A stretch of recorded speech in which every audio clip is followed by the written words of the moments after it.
¿Qué tal? ¿Cómo le va? Bienvenidos a una nueva edición de Por Más, la número 1110, y esto tenemos para el día de hoy. La resolución 131 de la Secretaría de Energía de la Nación está firme y hay que consentirla porque por el pass-through hay que aplicarla en todo el país en forma directa. El impacto que genera en los UDIs es del 68%.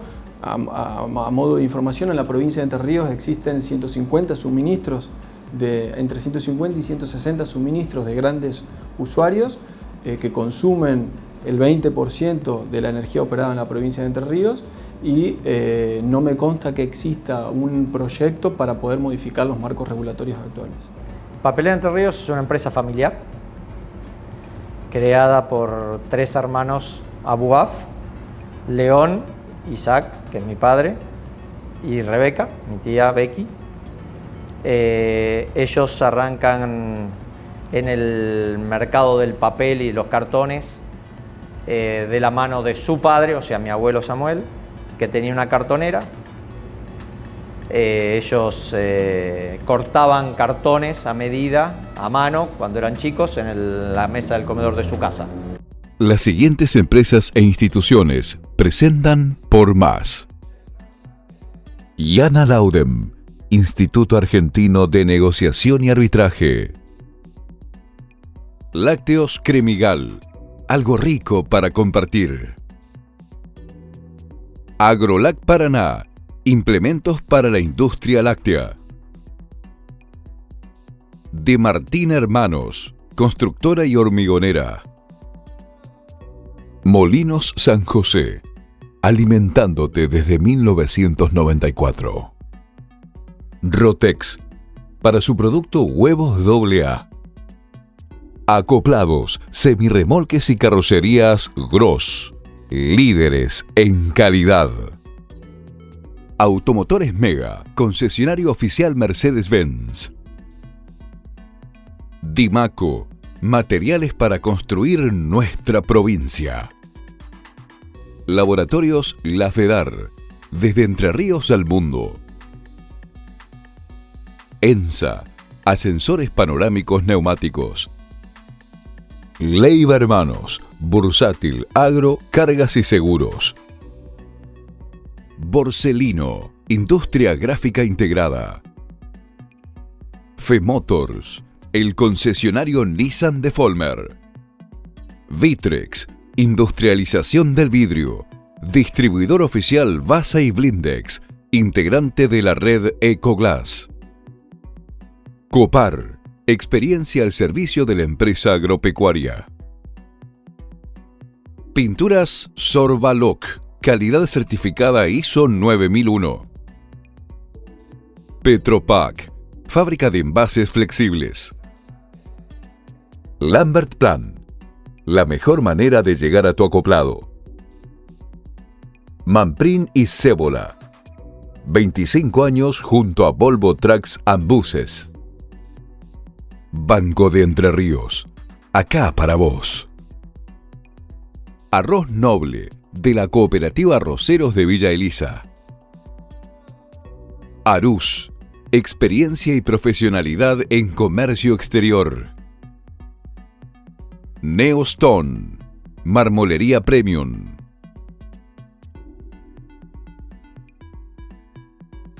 Vamos a arrancar el programa de hoy para hablar sobre el aumento de la energía en la provincia de Entre Ríos. 17% para los hogares y 68% para las industrias.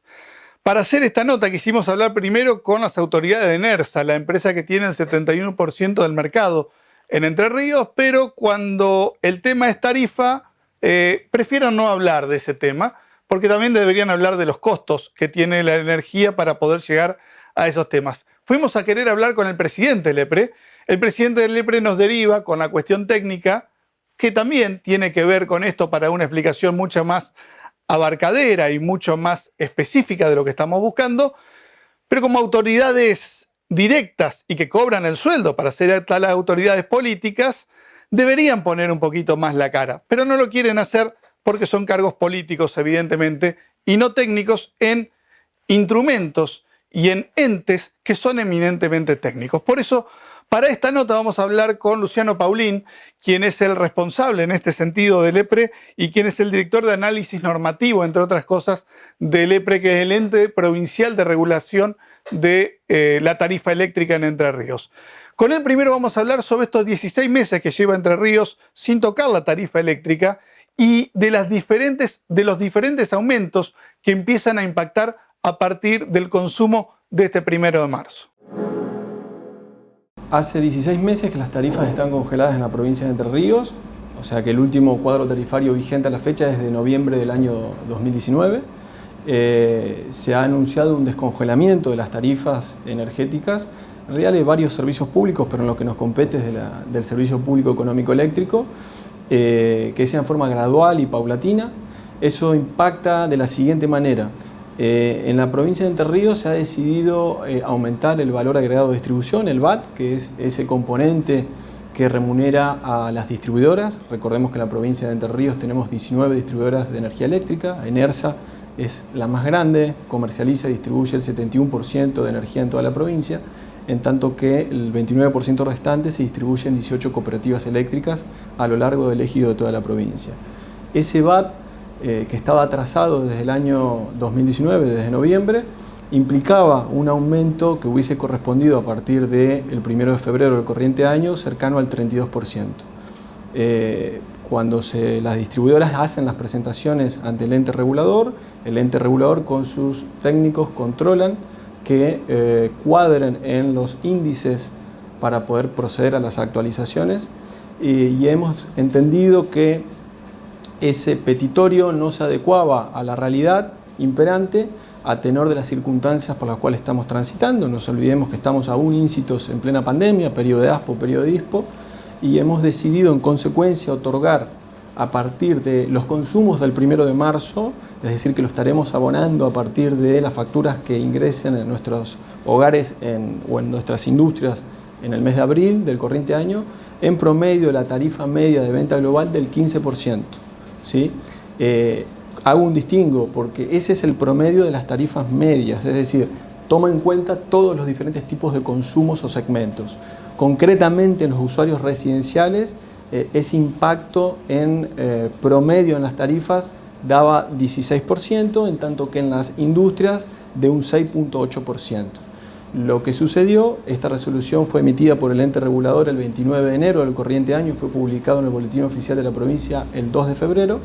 Lo que sucedió es que con fecha 24 de febrero del corriente año, el Gobierno Nacional, a través de la Secretaría de Energía de la Nación y más concretamente del Despacho Nacional, que es CAMESA, la compañía administradora del mercado eléctrico mayorista, dispuso un incremento del componente nacional, que también está íncito en la factura eléctrica, y que por el principio de pase directo o pass-through que está en los marcos regulatorios tiene que inmediatamente trasladarse a los usuarios finales.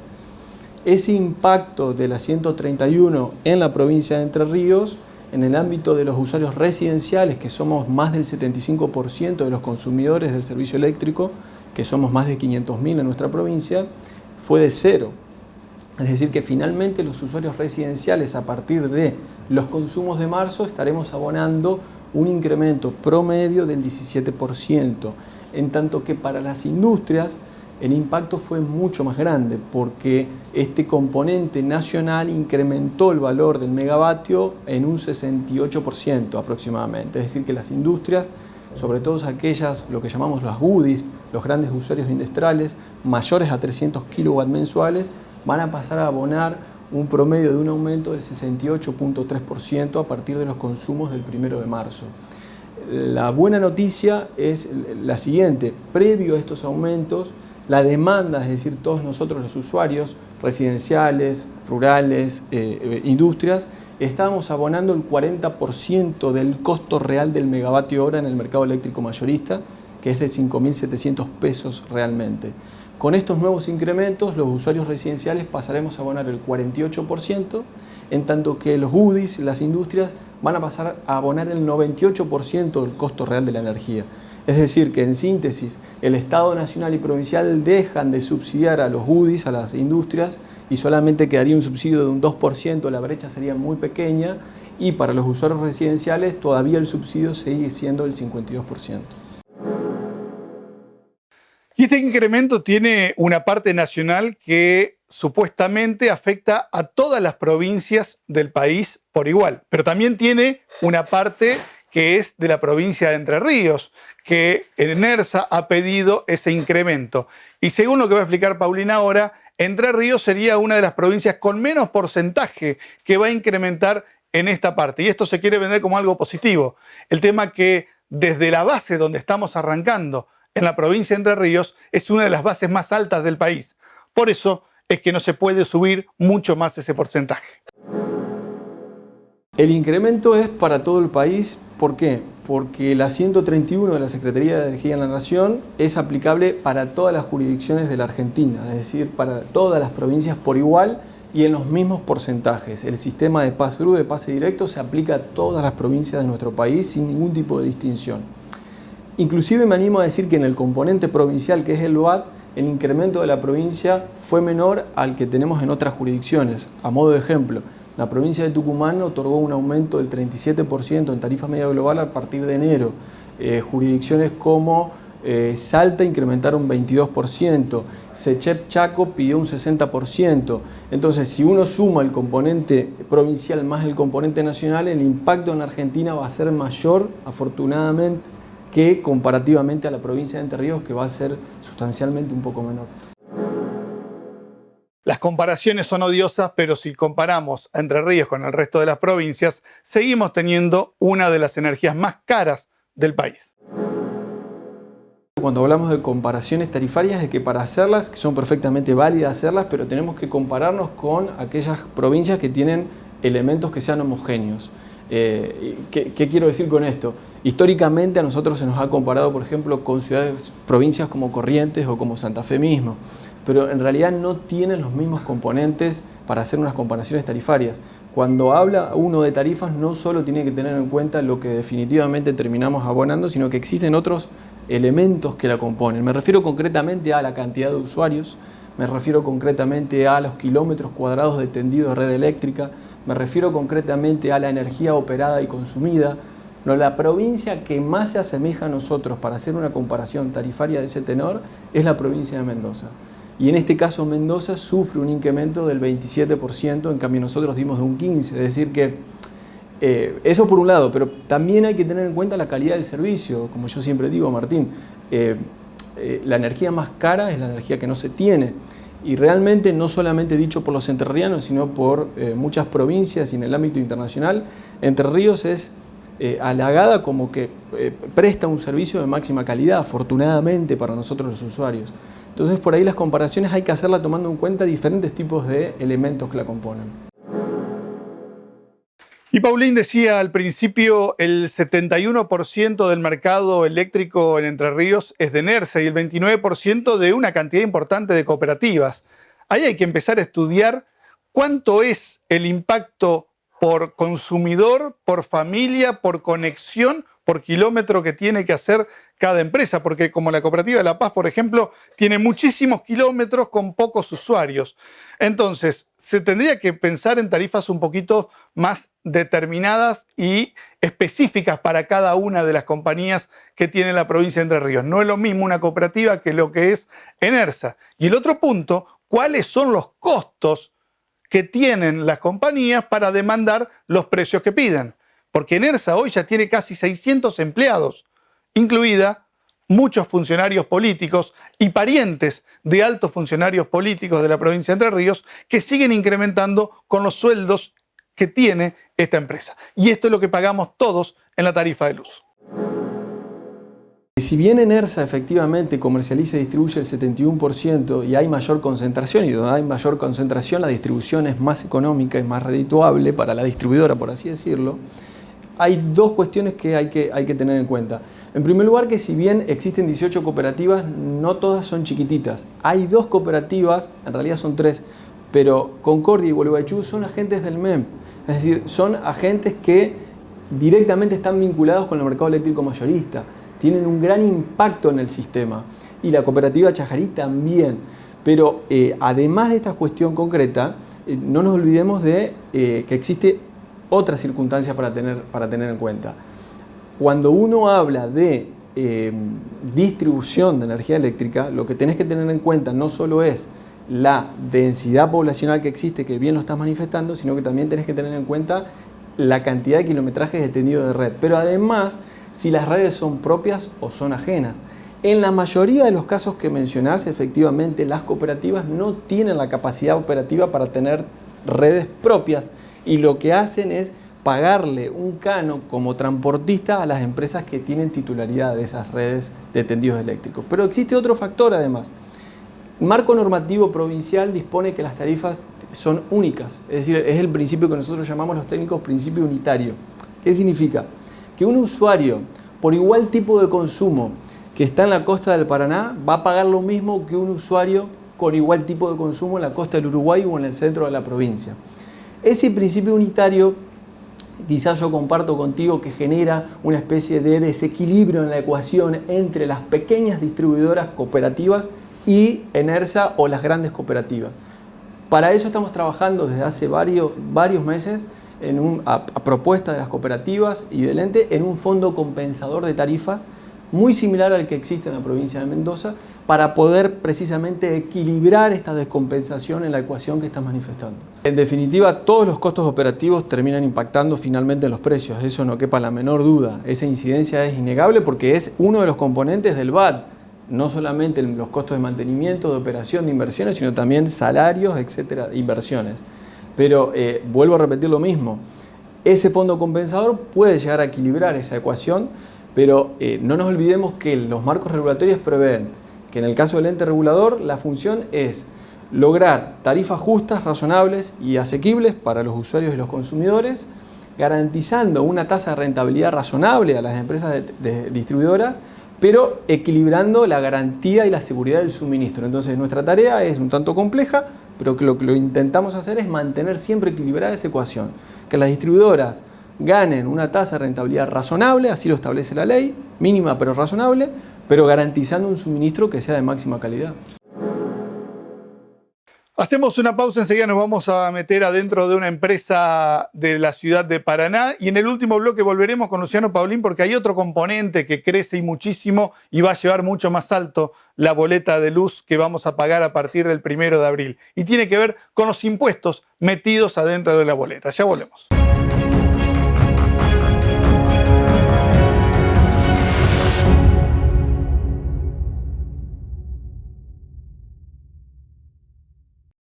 ¿Querés estar espléndida por dentro y por fuera? Ahora podés. Llegó 4H, único producto en Latinoamérica que reúne 3 moléculas en una sola cápsula. Alta concentración de resveratrol, colágeno y ácido hialurónico. Gran poder antioxidante, disminuye signos de envejecimiento, incrementa la renovación celular, fortalece cabellos y uñas. Mejora el funcionamiento del sistema inmunológico, cardiovascular y cerebral. 4H, porque cuidarse por dentro se nota por fuera. Al principio podía estar todo el día dando vueltas, pero tuve que frenar un poco. Ya no me da la nafta para tanto. Llegué mucho más lejos de lo que pensaba. Por eso necesito bajar las revoluciones. Es hora de dar lugar a lo nuevo. Banco Entre Ríos te da un préstamo personal para lo que necesites. Acá, para vos. La Cooperativa Arroceros Villa Elisa. Primera arrocera en el mundo en certificar ISO 22000. Una de las principales empresas exportadoras de arroz elaborado del país, generando trabajo local. Reconocida por su compromiso social en ámbitos provinciales y nacionales. La Cooperativa Arroceros Villa Elisa, más de 35 años acompañando a productores de la región.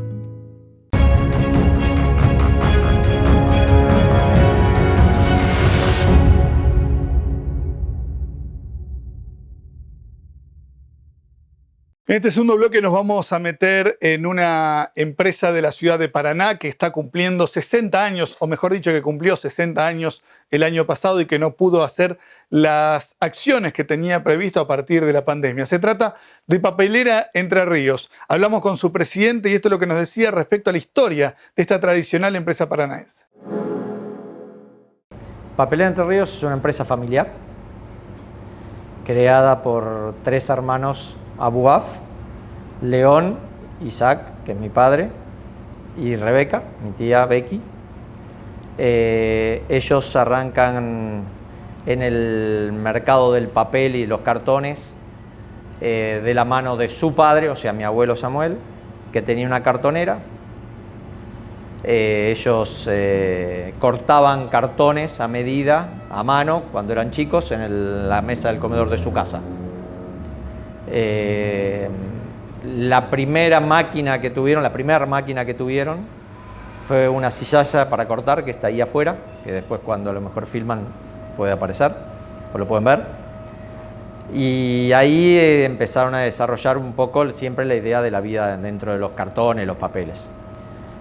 En 1960, y gracias a un crédito que les da el gobernador Uranga, empiezan las obras para armar esta fábrica, para hacer esta fábrica. En ese momento la producción esperada iba a ser más o menos de 200 toneladas por mes, y así fue como arrancó la firma. Por supuesto, en aquellas épocas los papeles no eran de gran calidad, no estaba el túnel subfluvial, con lo cual todos los pasos eran a través de balsa. Bueno, fueron los inicios. Mi tío León vino a vivir acá a Paraná con su familia. Mi padre hacía la parte comercial.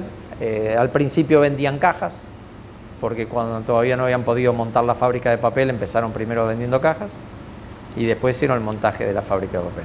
Hoy Papelera Entre Ríos es una fábrica que hace 1.700 toneladas de papeles, de distintos papeles, básicamente papeles para corrugar o para hacer cajas, aunque también hace papeles para bandejas, para tubos, para carpetas.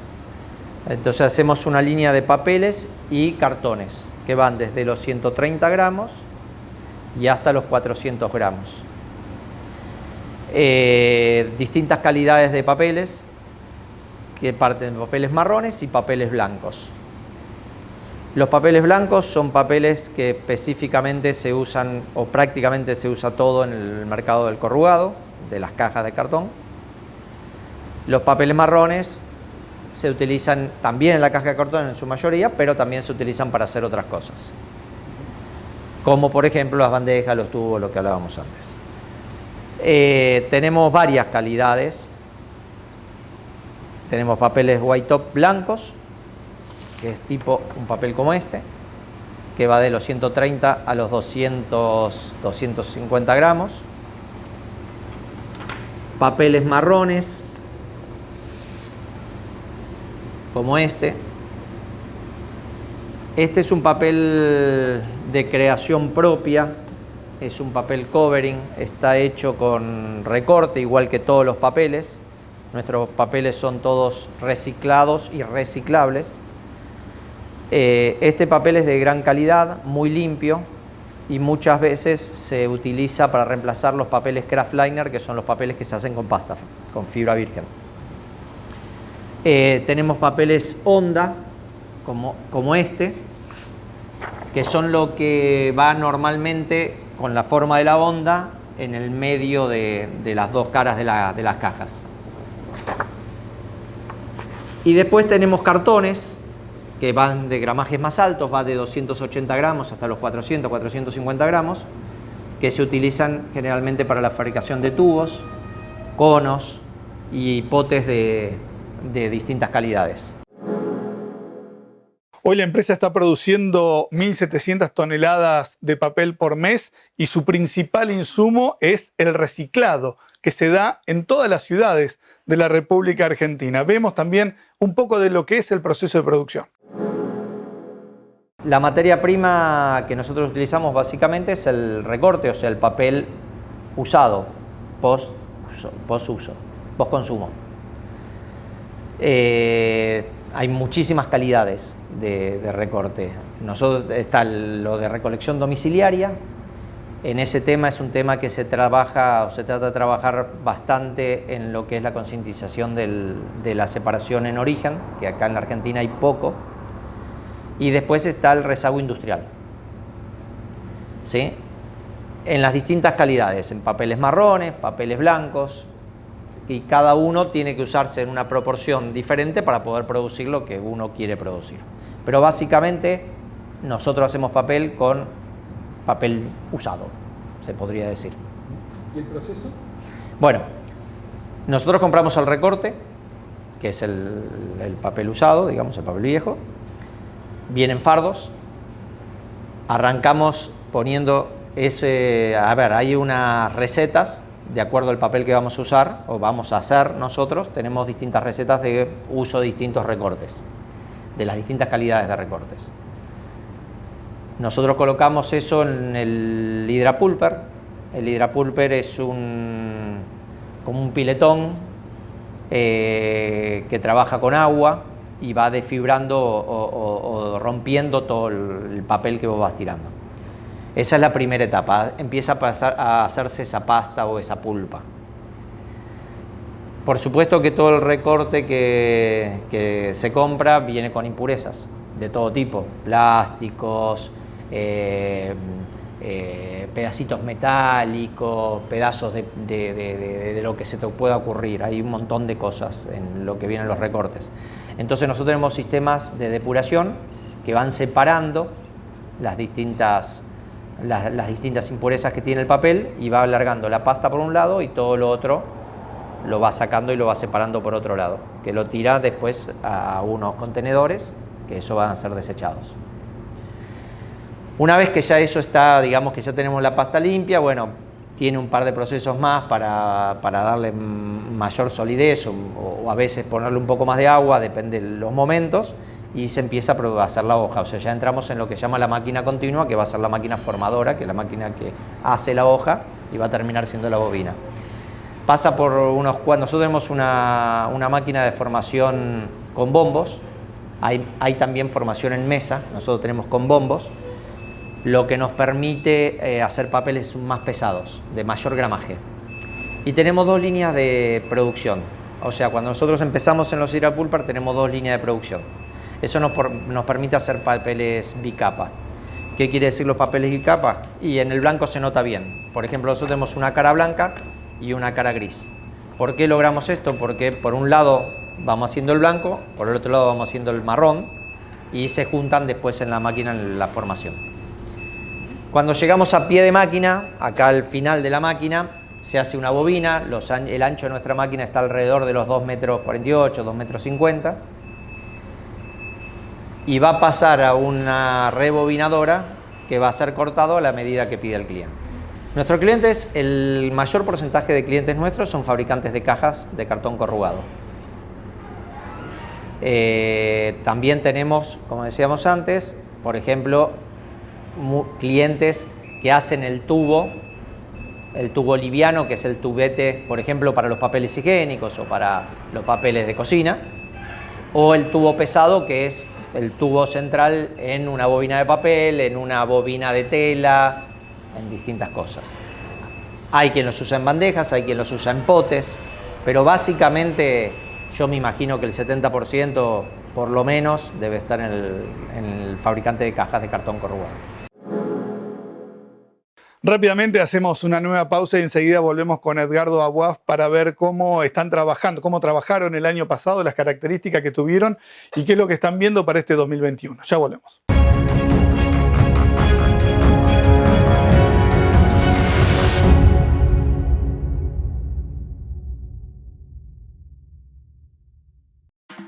En Lambert Hermanos tenemos tu próximo remolque 100% en cuotas, en 60 pagos en pesos y sin interés. Fácil, rápido, cómodo y sobre todas las cosas, transparente.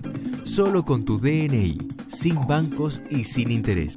Vamos a ayudarte a llegar a tu 0 kilómetro sin complicaciones. Por eso tenemos la cuota más baja del mercado garantizada. 40 años en el rubro avalan nuestra palabra. Llama ahora gratis al 0800-888-5262 o ingresa a nuestra web www.lamberthermanos.com y engancha tu remolque por 60 cuotas en pesos y sin interés.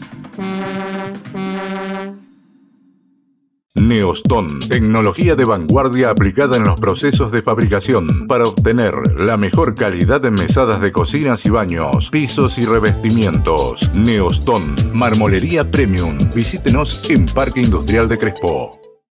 En publicidad, disponemos de la mayor capacidad instalada para entregarle desde un flyer y un folleto con productos y precios variables hasta un libro completo que puede abrirse 360 grados sin deshojarse. Borselino Impresos. Soluciones desde el producto hasta la góndola. Borselino Impresos. Estamos en todo.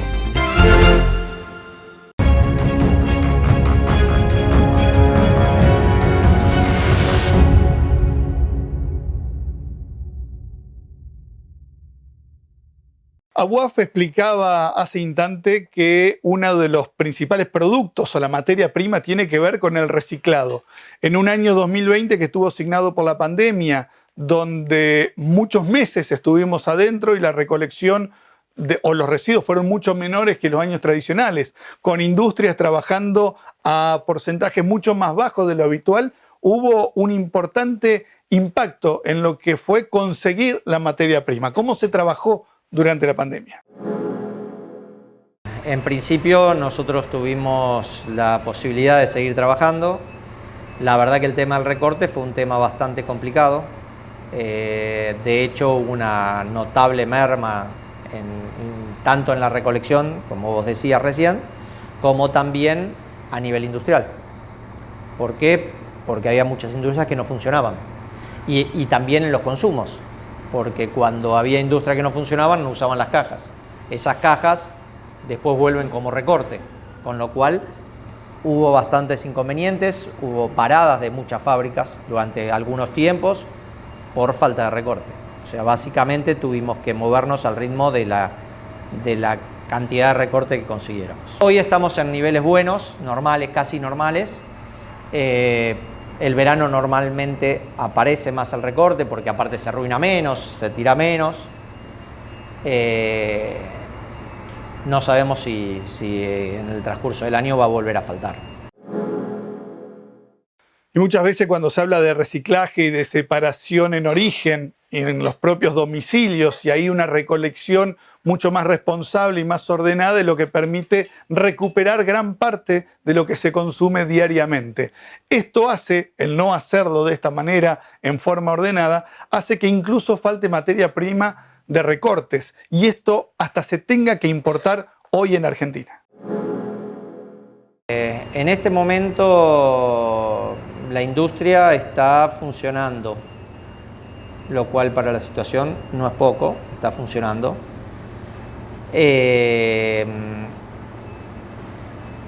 Hay muchas dificultades, empezando por la materia prima, que es un tema muy especial para nosotros. Inclusive siempre se ha importado una parte de recorte, porque el recorte en la Argentina le falta mucho desarrollo de separación de origen.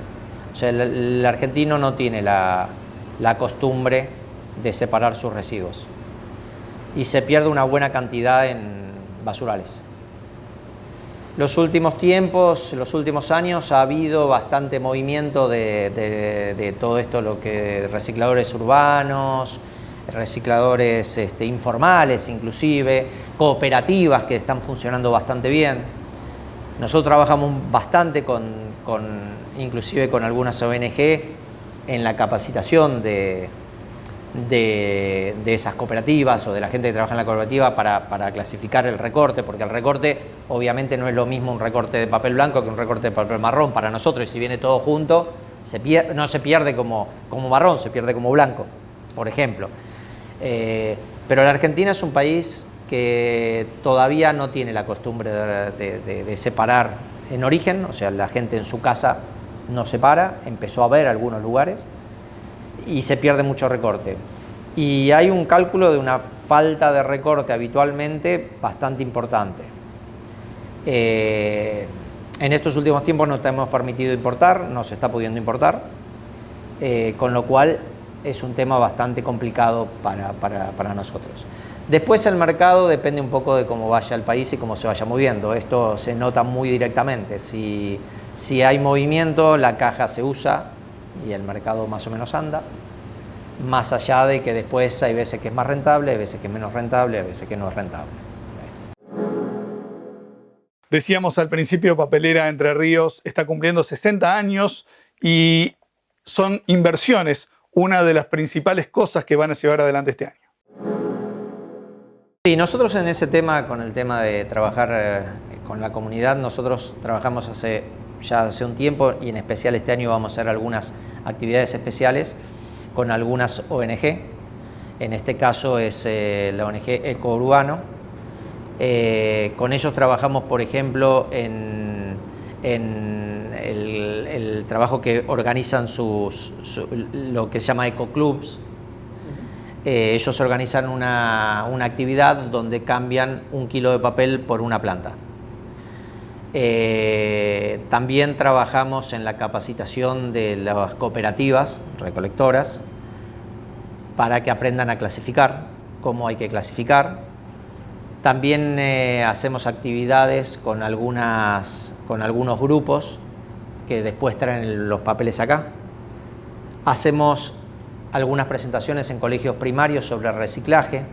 Hacemos una imitación en pequeño de lo que es hacer una hoja de papel ahí en el colegio. Generalmente se hace en 4º grado porque hablan de reciclaje, entonces se hace en 4º grado.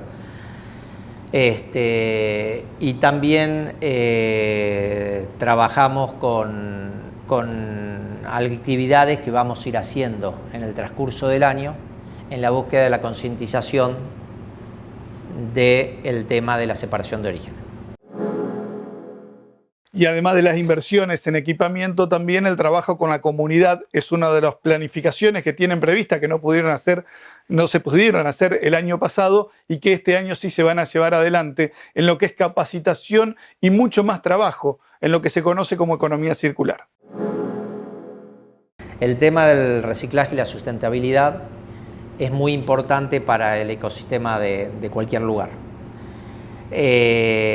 Disminuye la basura, ayuda a que la gente clasifique sus residuos. La reutilización hace que se pueda bajar el uso de la pasta, de la pasta que sale de los árboles. Nos permite mejorar o usar menos agua y energía, por eso mismo. Y ayuda a la economía y a la incorporación de las familias, de las cooperativas y de los recolectores urbanos. Última pausa del programa, enseguida volvemos para seguir hablando sobre el impuestazo en la energía que vamos a tener todos los argentinos y particularmente los entrerrianos, además del automotor que ya estamos viendo estos días. Ya volvemos.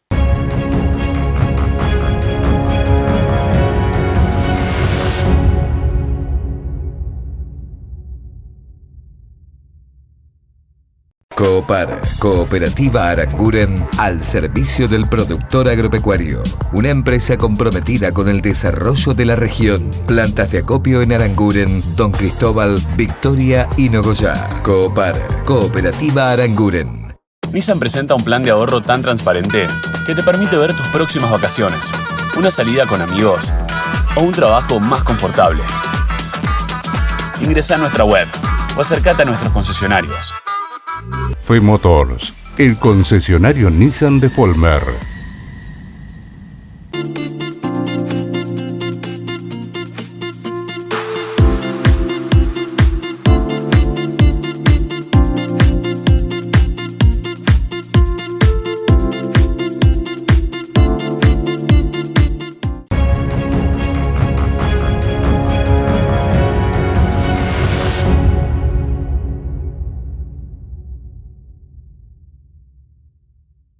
Desde el primer bloque estamos tratando de entender el porqué de esta suba de impuestos y de esta suba del costo de la energía eléctrica en la provincia de Entre Ríos y en la República Argentina. Luciano Paulín, desde el EPRE, el organismo que tiene que regular esta situación y que habilita a las empresas como Enersa o el resto de las cooperativas a cobrar esto en la tarifa, está tratando de explicar el porqué.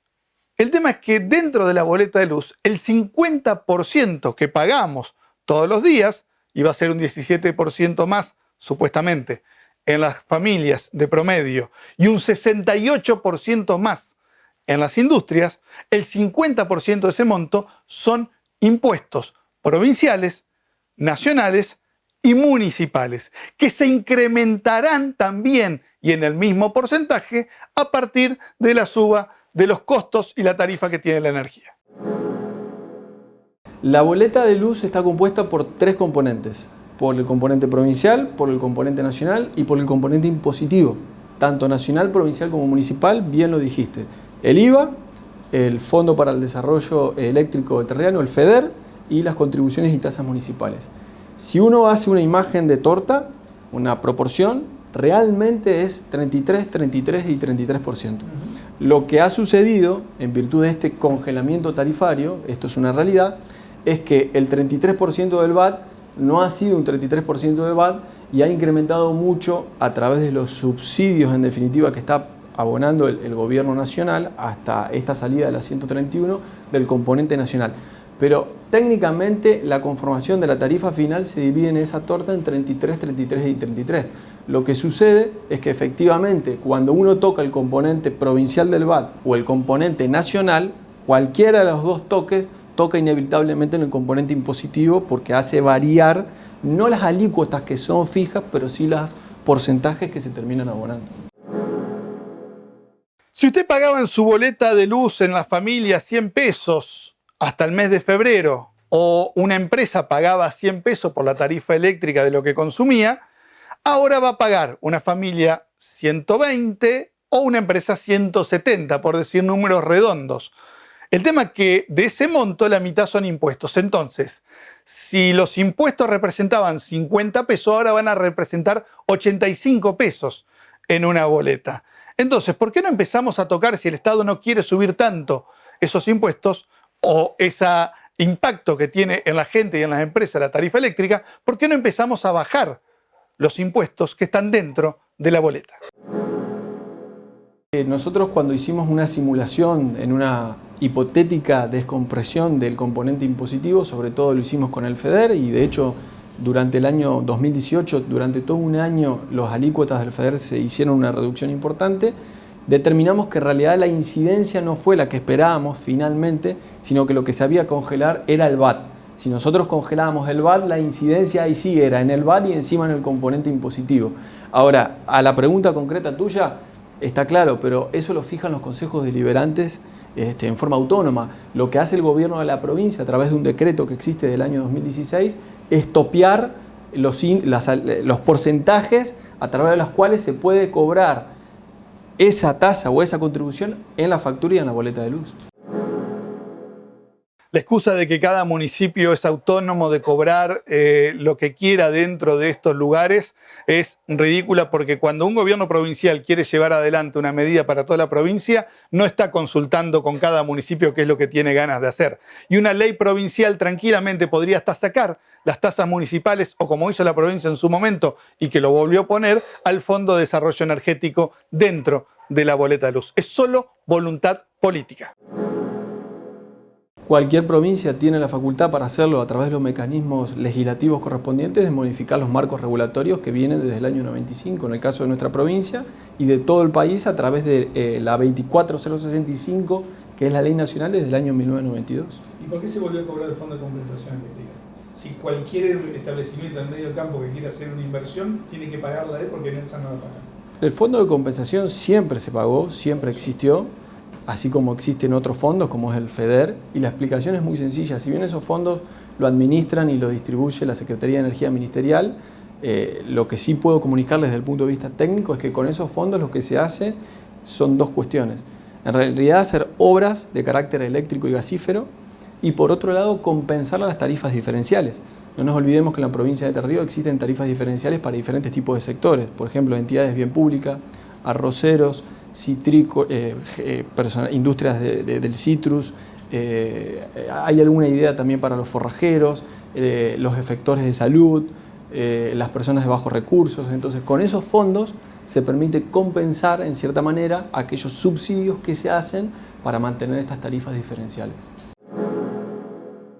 En definitiva, por más de todas las explicaciones que hemos tenido bastante coherentes y muy bien hechas con quien estamos dialogando, a partir del 1 de abril los hogares van a pagar de promedio un 18% más la energía y las industrias un 68% más lo que consuman de energía.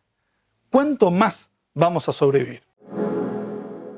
La resolución 131 de la Secretaría de Energía de la Nación está firme y hay que consentirla porque por el pass-through hay que aplicarla en todo el país en forma directa. El impacto que genera en los UDIs es del 68%. A modo de información, en la provincia de Entre Ríos existen 150 suministros, entre 150 y 160 suministros de grandes usuarios que consumen el 20% de la energía operada en la provincia de Entre Ríos y no me consta que exista un proyecto para poder modificar los marcos regulatorios actuales. Las siguientes empresas e instituciones presentan Por Más. Yana Laudem, Instituto Argentino de Negociación y Arbitraje.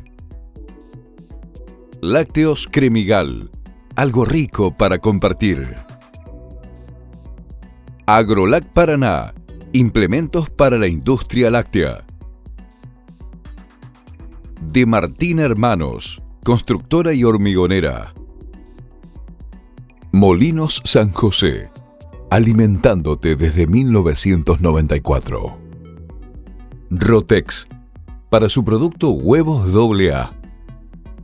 Acoplados, semirremolques y carrocerías Gross, líderes en calidad. Automotores Mega, concesionario oficial Mercedes-Benz. Dimaco, materiales para construir nuestra provincia. Laboratorios La Fedar, desde Entre Ríos al mundo. ENSA, ascensores panorámicos neumáticos. Leiva Hermanos, bursátil, agro, cargas y seguros. Borselino, industria gráfica integrada. Femotors, el concesionario Nissan de Folmer. Vitrex, industrialización del vidrio. Distribuidor oficial Vasa y Blindex, integrante de la red Ecoglass. Copar, experiencia al servicio de la empresa agropecuaria. Pinturas Sorbaloc, calidad certificada ISO 9001. Petropac, fábrica de envases flexibles. Lambert Plan, la mejor manera de llegar a tu acoplado. Manprin y Cébola, 25 años junto a Volvo Trucks and Buses. Banco de Entre Ríos, acá para vos. Arroz Noble, de la Cooperativa Arroceros de Villa Elisa. Arús, experiencia y profesionalidad en comercio exterior. Neostone, marmolería premium. Llegamos al final de una nueva edición de Por Más, con más impuestos como corresponde. Todos los meses hay más impuestos porque hay que seguir solventando el gasto de la política y el gasto del funcionamiento del Estado y todo lo que se sigue dando a partir de no querer retroceder. Las empresas y los particulares tienen que seguir sumando aportes de algo que ya no hay de dónde sumar. Esto lo único que está haciendo, impuesto a las ganancias para los kioscos y las verdulerías, el aumento de la tarifa de luz, el aumento del combustible, el aumento del impuesto automotor, es quitar competitividad y quitar posibilidades de seguir. Están matando la gallina de los huevos de oro y están haciendo siempre la misma receta que no ha dado resultado en el país en los últimos 60 años. Nos volvemos a encontrar la semana que viene, veremos con qué nuevo impuesto. Hasta luego.